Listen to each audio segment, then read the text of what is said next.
চলে এসেছি ডক্টর সৌত্রী কুমারের সঙ্গে, যিনি আমাদের ইস্ট ইন্ডিয়ার first internationally board certified facial plastic surgeon. ব্যাপারটা খুব ইন্টারেস্টিং এবং উনি যেটা নিয়ে কাজকর্ম করেন মেইনলি সেটা হচ্ছে রাইনোপ্লাস্টি।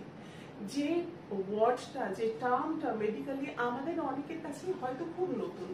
তো আমার প্রথম আপনার কাছে প্রশ্ন থাকবে ডক্টর কুমার, যে আপনার প্রথমে এই বিষয়ে যে একটা ইন্টারেস্ট, মানুষের তো ইন্টারেস্ট গ্রো করে, সেটা আপনার কিভাবে হলো যে মেডিকেলটা পড়া এবং তার সঙ্গে সঙ্গে এই বিষয়ে প্লাস্টিক সার্জনের কথা ভাবা? থ্যাংক ইউ এরকম একটা অপরচুনিটি দেওয়ার জন্য, যে আমরা রাইনোপ্লাস্টি নিয়ে কথা বলতে পারি। রাইনোপ্লাস্টি সম্বন্ধে সবাই হয়তো জানেন না, কিন্তু রাইনোপ্লাস্টির ব্যাপারে হয়তো সবাই শুনেছেন। যেরকম সেলিব্রিটিরা মুখে অনেক রকম প্লাস্টিক সার্জারি করে, তো রাইনোপ্লাস্টি তার মধ্যে একটা, যেটা হচ্ছে রাইনো মানে হচ্ছে নোজ, আর প্লাস্টি বলতে গেলে চেঞ্জিং বা রিকনস্ট্রাকশন বলে প্লাস্টিক। তো নাকের রিকনস্ট্রাকশন কি বলে রাইনোপ্লাস্টি। তো নাক যেহেতু আমাদের ফেসের one of the most important and aesthetic parts, আমাদের মুখের মধ্যে সবচেয়ে অ্যাস্থেটিক পার্ট হচ্ছে চোখ, অ্যান্ড সেকেন্ড ইজ নোজ। তো নাক যেরকম শেপ হয়, নাকের যেরকম বিউটি হয়, সেরকম ভাবে ফেস তার সিমেট্রি আর তার বিউটিটাও ইকুয়ালি ইম্পর্টেন্ট। তো নাকের এই প্লাস্টিক সার্জারি আর নাকের শুধুমাত্র তার সৌন্দর্য নয়, তার স্ট্রাকচার, তার ফাংশন, এটা সবচেয়ে ইম্পর্টেন্ট, নিঃশ্বাস নেওয়া, সেটাকেও ঠিক করে এই রাইনোপ্লাস্টি সার্জারি। ওকে, তো সেটা কিভাবে ঠিক করে? কারণ আমরা তো দেখুন, সৌন্দর্য সচেতনতা আমার মনে হয় এখন প্রত্যেকটা মানুষের মধ্যেই আছে, কিন্তু তার চেয়েও বেশি যেটা ইম্পর্টেন্ট, যখন মেডিকেলি নাকে কোনো রকম কোনো অবস্ট্রাকশন বা কোনো অসুবিধা কোনো পেশেন্ট ফিল করেন, কোন অবস্থায় তারা আপনার কাছে আসবেন? দেখুন, অনেকের খুব কম বয়স থেকে কোনো আঘাত লাগার পরে তাদের একটা কমপ্লেন থাকে যে আমার নাক সারাক্ষণই বন্ধ থাকে। যত কম বয়স থাকে, কম বয়স থেকে তারা মুখ দিয়ে শ্বাস নেওয়ার একটা অভ্যেস তৈরি করে। এবার মুখ দিয়ে শ্বাস নেওয়া কোনো অসুবিধা হয় না, কিন্তু যত বয়স বাড়তে থাকে, যত সময় যেতে থাকে, নাক দিয়ে নিঃশ্বাস নেওয়ার অসুবিধা আরো বাড়তে থাকে। আর নাকের ভেতরে আমরা জানি সাইনাস থাকে, ধীরে ধীরে সেই সাইনাস গুলো এফেক্টেড হয়। বছরে 2বার কি 3বার নাক বন্ধ সাইনোসাইটিস এর জায়গায় প্রতি 2 মাস অন্তর অন্তর সাইনোসাইটিস, নাক থেকে আরো সর্দি পড়ছে, নাক বন্ধ হয়ে গেছে, মাথা ব্যথা, জ্বর, এই প্রবলেম গুলো হওয়া শুরু হয়। এই অবস্থায় পেশেন্টরা আমাদের কাছে আসেন যে তারা বুঝতে পারেন না এক্স্যাক্টলি কি করতে হবে, সেটা ওষুধে ঠিক হবে না সেটা সার্জারি করতে হবে। তো যখন আমরা দেখি যে নাকের ভেতরে যে হাড় থাকে সেটা গ্রসলি ব্যাকা হয়ে আছে, যে একদিক দিয়ে শ্বাস নিতেই পাচ্ছেন না বা অনেক সময় দুদিক দিয়েই শ্বাস নিতে পাচ্ছেন না, তখন আমাদের এই রাইনোপ্লাস্টি সার্জারি করতে হয়। নাকের ভেতরের হাড়টাকেও যেরকম আমরা সোজা করি, সেরকম বাইরের স্ট্রাকচারটাকেও আমাদের কারেক্ট করতে হয়, না হলে ভেতরের স্ট্রাকচারটা আবার আস্তে আস্তে আস্তে আস্তে বেঁকে যায়। ওকে, আচ্ছা, মানে পুরো ব্যাপারটাকে কারেক্টিভ একটা ব্যাপার, মানে অপারেশনটা যখন হয়, সার্জারিটার সময় পুরো আউটার অ্যান্ড ইনার দুটো ব্যাপারেই কানেক্টেড থাকে। আচ্ছা, এবার আমি আপনাকে জিজ্ঞেস করব যে এই সার্জারিটা করার সময় আপনাদের কি নাকের ওপর দিক থেকে কোনো কাট করতে হয়, না ইন্টারনালি পুরো সার্জারিটা করেন? এখন রাইনোপ্লাস্টি দুভাবেই করা যায়, একটা একদম ভেতর দিয়ে যেটাতে কোনো কাটই থাকে না, আচ্ছা, আর একটা হচ্ছে একটা ছোট্ট কাট থাকে সেটা নাকের নিচে। সেটাও with time maybe 6 months to 1 year একদমই মিলে যায়, যেটা আর দেখা যায় না। আর সাধারণত মানুষ নিচের দিকে তাকিয়ে, অবভিয়াসলি এইখানে কাট হলে মোটামুটি কারণ না দেখতে পাওয়ার কথা। আচ্ছা, আমাকে এবার একটু বলুন যে রাইনোপ্লাস্টি যারা ধরুন করাচ্ছেন, তাদের সার্জারির আগে কি কি ধরনের, সার্জারির আগে কি নিয়ম নীতি মানা দরকার সেটা হয়তো আপনি কথা সূত্রে বলবেন বা তারা জানেন কিনা, দ্যাট ডিপেন্ডস। আর সার্জারির পরে কতদিন লাগে সুস্থ হতে, নর্মাল লাইফে ফিরতে, এবং সার্জারির টাইম ডিউরেশনটা কিরকম হয়? দেখুন, রাইনোপ্লাস্টির আগে সেরকম ভাবে কোনো প্রিপারেশন লাগে না, যদি না সাইনোসাইটিস থাকে। তো রাইনোপ্লাস্টির সাথে সাইনাস অপারেশনও করা যায় যদি তাদের সাইনাসের প্রবলেম থাকে। যদি সাইনোসাইটিস না থাকে, রাইনোপ্লাস্টির জন্য অপারেশনের আগে সেরকম ভাবে কোনো স্পেশাল প্রিপারেশন লাগে না। অপারেশনের পরে কিছু জিনিস স্টেপ বাই স্টেপ থাকে। তো সেই রেস্ট্রিকশন গুলো হচ্ছে, একটা রাইনোপ্লাস্টিতে যেহেতু আমরা পুরো হাড়টাকে সোজা করছি, ইমিডিয়েটলি সেই জিনিসটা অতটা সলিড থাকে না বা শেপটা ফিক্স থাকে না। তখন ওটাকে ধরে রাখার জন্য যখন আমাদের পা ভাঙে বা হাত ভাঙে আমরা প্লাস্টার করি, এরকম নাকটাকে একটা ছোট্ট প্লাস্টার নাকের উপরে দিয়ে রাখা হয়, সেটা 7 থেকে 10 দিন নাকের উপরে থাকে। যতদিন না ফিক্স আপ হয়ে যাচ্ছে ব্যাপারটা, আমরা ধরি 10 দিন। 10 দিন ওই নাকের উপরে ওই প্লাস্টারটা থাকে। নাকের ভেতরে কিছু স্পঞ্জ বা জেলি মতো দেওয়া থাকে, সেটা পরের দিনই বার করে দেওয়া হয়। তো অপারেশনের পরে নাকের স্প্রে দেওয়া, নাকে ওয়াশ করা, এই জিনিসগুলো মেনটেন করতে হয়। এছাড়া বেড রেস্ট রাইনোপ্লাস্টির পরে একদমই লাগে না। অ্যান্ড পেন, যেটা সবার খুব চিন্তা থাকে যে অপারেশনের পরে কতটা ব্যথা হয়, খুবই মিনিমাল ব্যথা হয়। কারণ পুরো অপারেশনটায় কাটাকুটি বা মেজর স্ট্রাকচারকে মুভ করা খুবই কম হয়। এখনকার অপারেশন মিনিমাল মুভমেন্ট বা মিনিমাল ড্যামেজের উপর বিশ্বাস করে। ইভেন অপারেশনের পরে আপনারা হয়তো যারা রাইনোপ্লাস্টি করাতে চান তারা হয়তো ইমিডিয়েটলি ভিডিও দেখবেন ইউটিউবে বা অন্য কোথাও, যে দেখবেন যে মুখ পুরো ফুলে গেছে, চোখ পুরো ফুলে ঢোল হয়ে গেছে। এরকম আমাদের এখন আমরা যেভাবে অপারেশন করি ওইভাবে খুব রেয়ার, মানে 100টা পেশেন্ট হলে হয়তো একজনের একটু মুখ ফোলে। সাধারণত ওই রকম মুখ ফুলে গেছে, চোখ বন্ধ হয়ে গেছে, ওরকম একদমই হয় না। অপারেশনের পরে একটু সোয়েলিং, নাকটা একটুখানি সোয়েলিং বা একটু ফোলা ভাব থাকে, একটু কালশিটে ভাব থাকতে পারে, কিন্তু সেটাও খুব মিনিমাল হয়ে গেছে এখন। ব্যথা, যেটা মেজর কনসার্ন, ব্যথা খুবই মিনিমাল হয়। আমাদের শুধু একটা জিনিসই মাথায় রাখতে হয়, সেটা হচ্ছে নাকে যাতে কোনো রকম আঘাত না লাগে। তাহলে আমি কি প্রশ্ন করব? আচ্ছা, তাহলে আমরা মোটামুটি ধরতে পারি যে একজন পেশেন্ট যার রাইনোপ্লাস্টি হয়েছে, তিনি মোটামুটি 2 সপ্তাহের মধ্যে উইদাউট ওই ব্যান্ডেজ বা এনি সাপোর্ট তিনি পুরোপুরি নর্মাল লাইফ লিড করতে পারেন। কারণ আমরা ধরুন আমার বাড়ির কারোর যদি এরকম হয়, ডেফিনেটলি আমার ওই কনসার্নটা থাকবে ওই অবস্থায় সেই মানুষটি যদি বাইরে না বেরোয় তাহলেই ভালো। হ্যাঁ, তো সেই ক্ষেত্রে আপনি কি বলেন যে 2 উইকস একটা যদি সেফগার্ডে থাকা হয়, অ্যাটলিস্ট বাড়িতে থাকা হয়, বেড রেস্টের দরকার নেই, সেটা কি বেটার হবে পেশেন্টের জন্য? দেখুন, বাড়িতে থাকার 2 থেকে 3 দিনের বেশি দরকার নেই। এই রাইনোপ্লাস্টি সার্জারি কিছু দেশে একটা ফ্যাশন ট্রেন্ড হয়ে গেছে। এখন অপারেশনের পরে নাকে যে ওই প্লাস্টার টেপটা লাগানো আছে সেটাও বিভিন্ন ডিজাইনের পাওয়া যায়। যেরকম টার্কি, ওখানে যাদের রাইনোপ্লাস্টি হয়ও নি তারা নাকে ওই টেপটা লাগিয়ে ঘুরে বেড়ায় দেখানোর জন্য, ইয়েস, যে আমার নাকে অপারেশন হয়েছে। বাট যদি তার নাকের ওই প্লাস্টারটা নিয়ে মুভ করতে অসুবিধা না থাকে, হি ক্যান ফ্রিলি মুভ, যে কোনো কাজ করতে পারেন, কোনো অসুবিধা নেই। আর আমরা মুভমেন্টকে বেশি এনকারেজ করি, যে বেশি শুয়ে থাকলে, বসে থাকলে সোয়েলিং আরো বেশি হয়। যত উনি মুভ করবেন তত বেশি সোয়েলিং কম হয়। মানে মোবিলিটিটা খুব ইম্পর্টেন্ট এই সময়। বাহ, খুব ভালো। আচ্ছা, আমি এরপরে আরেকটা প্রশ্নে যাব, যে আপনার এই নাসিকাতে আমি যেমন এসেছি, এখানে রাইনোপ্লাস্টি ছাড়া আর কি কি, আর কোনো ধরনের ট্রিটমেন্ট কি আপনি করেন এখানে?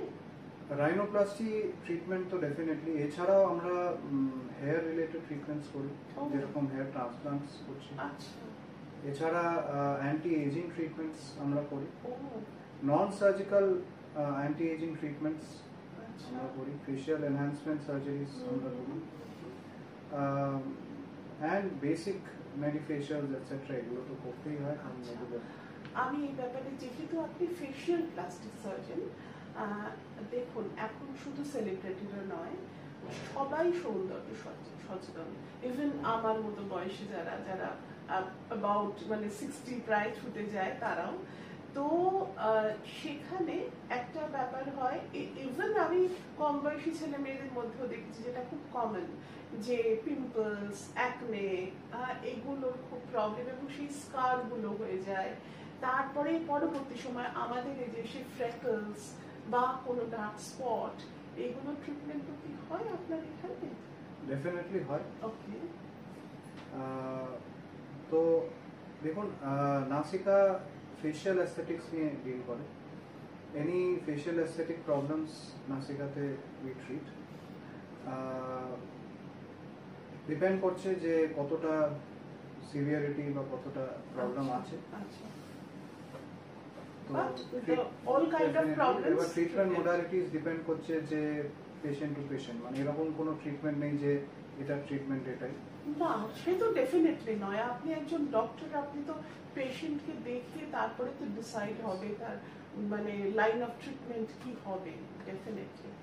আর একটা প্রশ্ন আমার মাথায় আছে, যেটা রাইনোপ্লাস্টি নিয়ে, কারণ আমার দেখা খুব কাছের একজন আমার রিলেটিভ, তিনি রাতের পর রাত ঘুমোতে পারেন না, জেগে এরকম পিছনে বালিশে হেলান দিয়ে বসে থাকেন, বিকজ তার নাকের এক্স্যাক্টলি কি প্রবলেম আমি জানি না, কিন্তু এই সমস্যাটা তার আছে, বয়স মিড 60s-এ।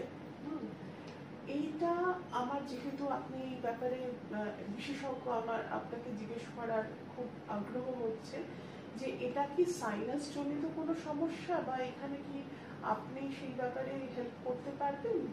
দেখুন, আমার basic training definitely head and neck surgery আর ইএনটির ওপর।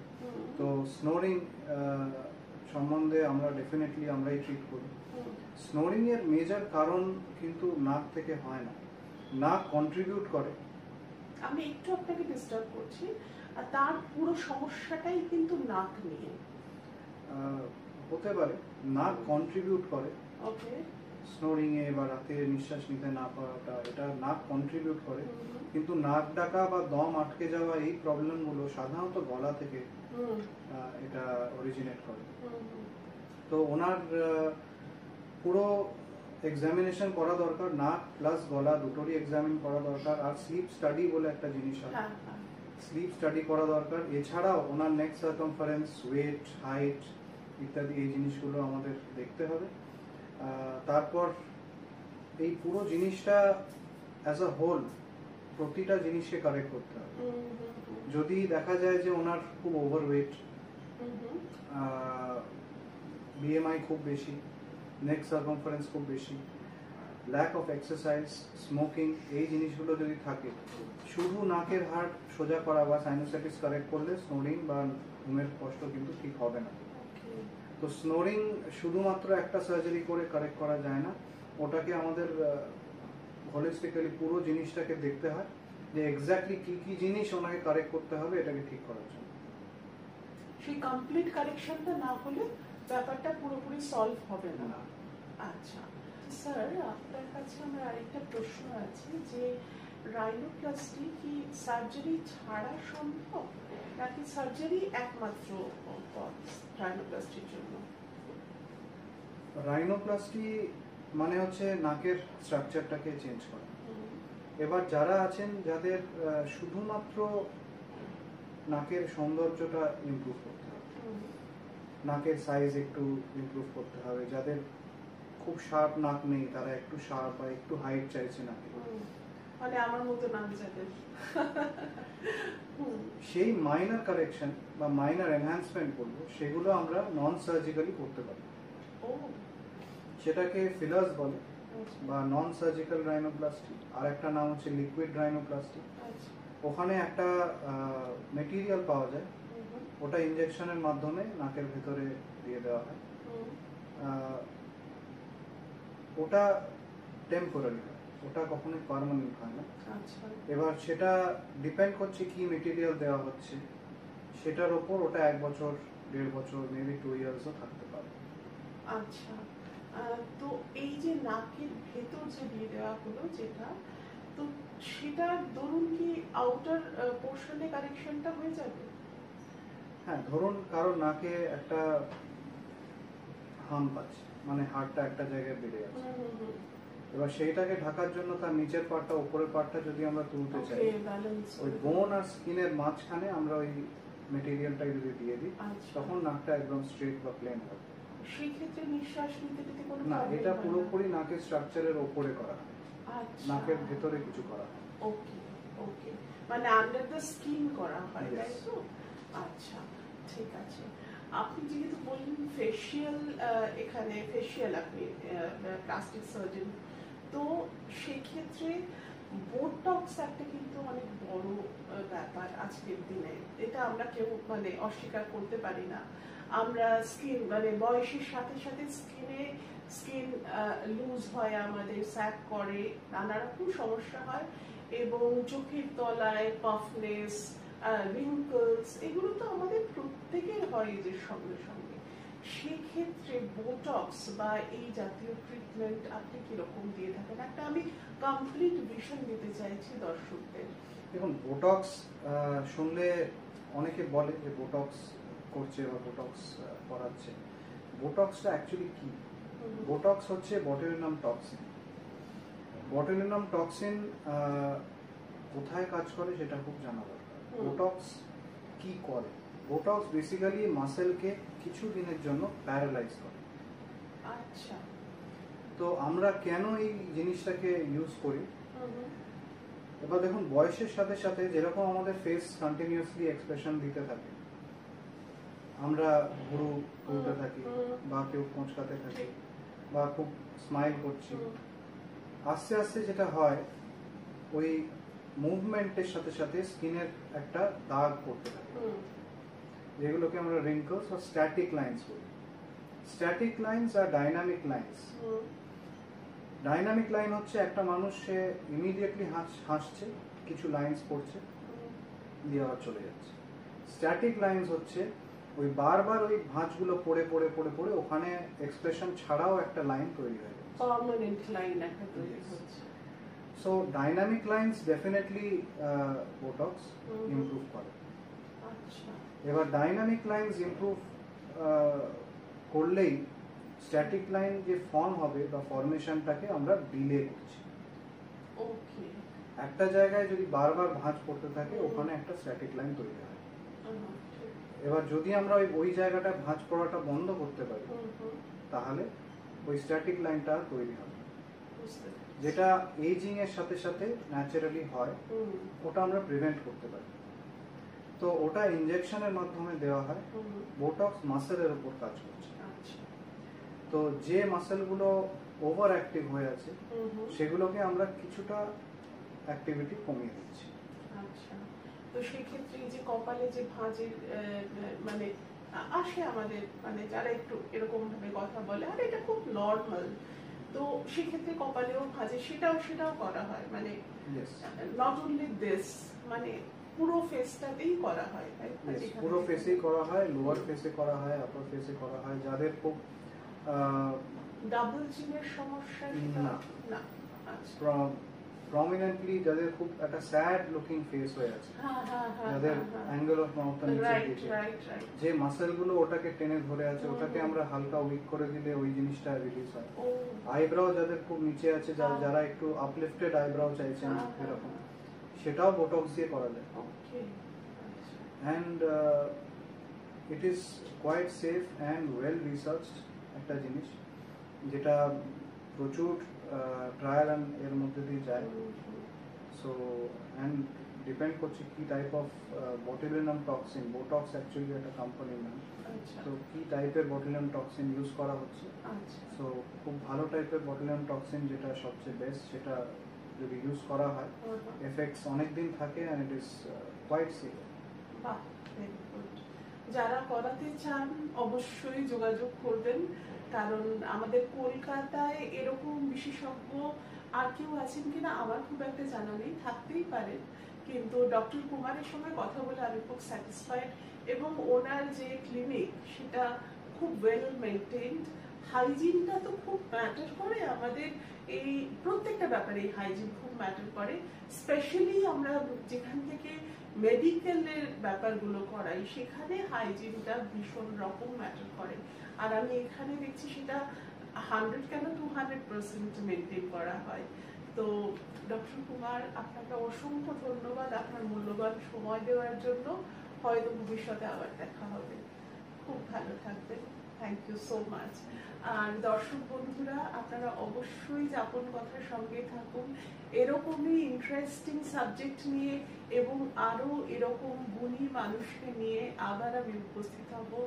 আজ আমার ছুটি দিন, আজ আসি, নমস্কার।